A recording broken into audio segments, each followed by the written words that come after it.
दक्षिण तालुक्यातील हत्तूर येथील सोमेश्वर आणि बनसिद्धेश्वर मंदिर देवस्थानच्या करण्यात येणाऱ्या विविध विकास कामांसाठी शासनाच्या ग्रामविकास विभागाकडून 3,76,00,000चा निधी मंजूर करण्यात आला आहे।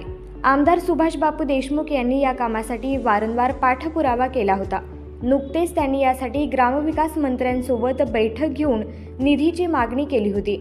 अखेर त्याला यश आले आहे। आमदार सुभाष बापू देशमुख यांच्या प्रयत्नांमुळे हत्तूर येथील सोमेश्वर आणि बनसिद्धेश्वर मंदिरास तीर्थक्षेत्र ब दर्जा प्राप्त झाला होता। आमदार देशमुख यांनी येथील ग्रामस्थांना या सुशोभीकरणाचा शब्द दिला होता। त्यासाठी त्यांनी वारंवार मुख्यमंत्री आणि ग्रामविकास मंत्र्यांकडे पाठपुरावा केला होता। या ठिकाणी भक्त निवासासह विविध विकास कामांसाठी आमदार सुभाष बापू देशमुख यांनी 5 कोटींची मागणी केली होती। याबाबत 24 मार्च रोजी ग्रामविकास मंत्र्यांसोबत बैठक घेतली होती।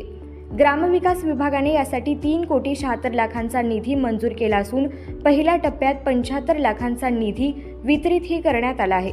या निधीमधून महिला आणि पुरुषांसाठी स्वतंत्र भक्त निवास बांधणे, सार्वजनिक शौचालय, स्नानगृह बांधणे, पाणी पुरवठा करणे, वाहनतळ बांधणे यासह परिसराचे सुशोभीकरण करण्यात येणार आहे। लवकरच या कामांना सुरुवात होणार आहे। यामुळे मंदिर परिसराचा कायापालट होणार आहे। निधी मंजूर करून घेतल्याने ग्रामस्थांनी आमदार देशमुख यांचे आभार मानले आहेत। ग्रामस्थांना मी शब्द दिला होता तो पूर्ण केला आहे।